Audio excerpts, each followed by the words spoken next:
प्रभु यीशु मसीह में आप सबों को जय मसीह की। आज का जो मेरा विषय है, परमेश्वर के राज में कौन कौन लोग नहीं जा सकते।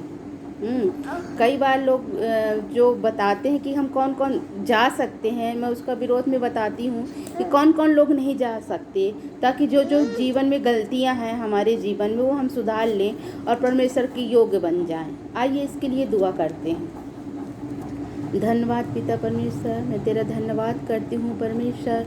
हे स्वर्ग और पृथ्वी के बनाने वाले महान खुदा, तेरी जय जयकार हो परमेश्वर। जब यह वचन मैं लोगों के बीच में रखने जा रही हूँ परमेश्वर, तो यह मेरे शब्द नहीं वरन तेरे शब्द बन जाए, ताकि पिता परमेश्वर जो जो बातें तुझे पसंद नहीं हैं, जो जो बातें हमारे स्वर्ग राज में जाने के लिए रोकती हैं पिता, उनसे वो लोग अपना मन फिराएं परमेश्वर, तेरे योग बन सकें, ताकि हम तेरे राज में प्रवेश कर सकें परमेश्वर। हाँ मेरे पिता, तेरा पवित्र आत्मा इसे समझाए परमेश्वर, लोगों के बीच में रखे परमेश्वर, और पिता हम अपने जीवन को सुधार सकें। ये सारी दुआ यीशु के नाम से मांगती हूँ, दया सुन कबूल कर, आमीन। हाँ, तो जैसे मैंने बताया कि कौन कौन से लोग परमेश्वर के राज में प्रवेश नहीं कर सकते। तो आइए हम निकालते हैं, बाइबल से देखते हैं इस पद को, जो मिलता है गलातियों 5 अध्याय और उसका 19 से 20 तक में। यहाँ क्या परमेश्वर बताता है, देखिए इसमें लिखा है, शरीर के काम तो प्रगट हैं, अर्थात व्यभिचार, गंदे काम, लुचपन, मूर्ति पूजा, टोना, बैर, झगड़ा, ईर्षा, क्रोध, विरोध, फूट, विधर्म, डाह, मतवालापन, लीला कीड़ा और इनके जैसे और काम करने वाले, इनके विषय में मैं तुमसे पहले से कह देता हूँ, जैसा पहले कह भी चुका हूँ, कि ऐसे ऐसे काम करने वाले परमेश्वर के राज्य के वारिस नहीं हो सकते। यहाँ साफ साफ वचन बताता है कि कौन कौन से लोग परमेश्वर के राज्य में के वारिस नहीं हो सकते। इसमें साफ साफ लिखा, जो शरीर के काम प्रकट हैं वो है, अगर हमारे मन में भी व्यभिचार आ रहा है किसी के प्रति, लुचपन की बातें हमारे जीवन में है, मूर्ति पूजा है, जादू टोना है, और किसी से बैर है, झगड़ा है, क्रोध विरोध है ना, डाह है, कोई अच्छा खा रहा है, पहन रहा है, अच्छे से जीवन अपना व्यतीत कर रहा है, उससे हम अगर डाह कर रहे हैं, मतवालापन, मतलब लोग यहाँ वहाँ नहीं देखते, बस दारू में अपना जीवन, या हर चीज़ में जो भी मतवालापन, सिर्फ शराब ही मतवालापन नहीं रहता, किसी चीज़ को ज़्यादा अहमियत दे वही मतवालापन होता है। लीला कीड़ा है, इनके जैसे कितने सारे काम परमेश्वर ने बताया। अगर यह सब उनके जीवन में पाया जाता है तो हम परमेश्वर के राज में कदापि प्रवेश नहीं कर सकते। इसलिए प्रियो, आज हमें ज़रूरत है कि ऐसे सब कामों से हम अपने आप को दूर कर लें। जो जो हमारे जीवन में एक लिस्ट बनाओ कि क्या क्या चीज़ हमारे जीवन में पाया जाता है, उस सब चीज़ को दूर करो, ताकि हमारा नाम जीवन की पुस्तक में लिख सके। क्योंकि तुम जानते हो कि किसी भी व्यभिचार या अशुद्ध जन या कोई भी लोभी वो परमेश्वर के राज्य में प्रवेश नहीं कर सकते। इफिसियों 5:5 में लिखा है कि क्योंकि तुम यह जानते हो कि किसी भी व्यभिचारी या अशुद्ध जन या लोभी मनुष्य जो मूर्ति पूजा के बराबर है। क्या मूर्ति पूजा के बराबर है? यहाँ साफ साफ वचन में कहता है कि व्यभिचार अशुद्ध जन और लोभी, ये मूर्ति पूजा के बराबर है, जो परमेश्वर सबसे ज़्यादा घृणा करता है। ये ऐसे लोग परमेश्वर के राज्य की मिरास नहीं बन सकते हैं। इसलिए हमें धोखा नहीं खाना है। हमें जो भी हमारे जीवन में अगर एक भी गलती पाई जाती है तो हमारा रास्ता जो परमेश्वर के राज्य तक जाता है वहाँ से कट हो जाएगा। हम जो मसीही कहलाते हैं वो हम हे प्रभु कहने वाले नहीं, वरन सच में हम मसीही कहलाएं। अपने आत्मा को सुधारें, हम अपने आत्मा को सही करें, हैं, हमारे चाल चलन मसीह के स्वभाव के अनुसार हो, तभी हम परमेश्वर के राज्य की मीरास बन सकते हैं। प्रकाशित वाक्य में भी यही बात लिखी है, 22 अध्याय उसका 15 वचन। प्रकाशित वाक्य 22:15 में क्या कहता है परमेश्वर का वचन?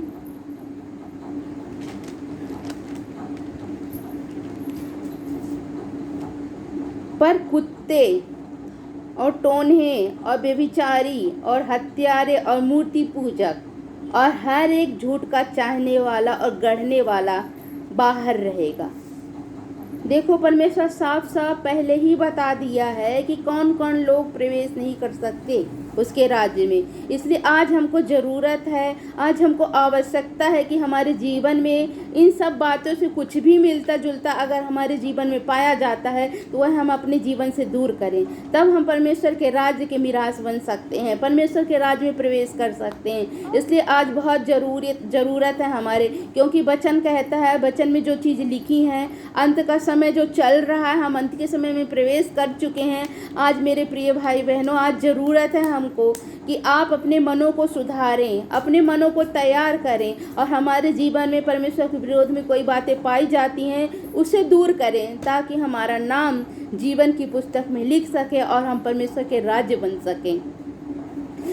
प्रकाशित वाक्य 21:8 में भी यही बात परमेश्वर ने बताता है। यहाँ देखते हैं, परंतु डरपोकों और अविश्वासी और घिनौनों और हत्यारों और व्यभिचारियों और टोन्हों और मूर्ति पूजक और सब झूठों का भाग उस झील में मिलेगा जो आग और गंधक में से जलती रहती है, दूसरी मृत्यु है। यानी साफ साफ लिखा डरपोक, यानी लोग डर जाते हैं। कई लोग प्रभु को ग्रहण कर लेते हैं, लेकिन लोगों के सामने कतराते हैं कि वह हम उसको मानने वाले हैं, वो डरपोक होते हैं, कई बातों में डर जाते हैं, कई बातों में संसारिकता में पड़ जाते हैं। अविश्वास कर लेते हैं परमेश्वर में।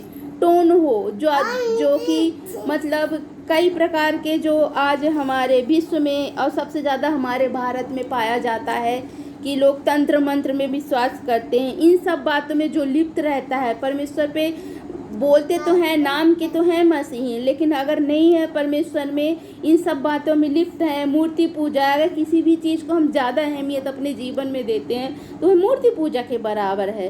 झूठ, अगर हम झूठ बोलते हैं, झूठ चाहते हैं किसी के प्रति, तो हम परमेश्वर के राज्य में प्रवेश नहीं कर सकते।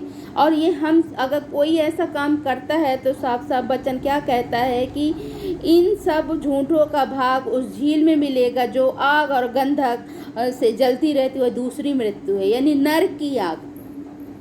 परमेश्वर साफ साफ बताता कि हम नरक में हमारा जीवन चला जाएगा। इसलिए परमेश्वर चाहता कि हम बचाए जाएं।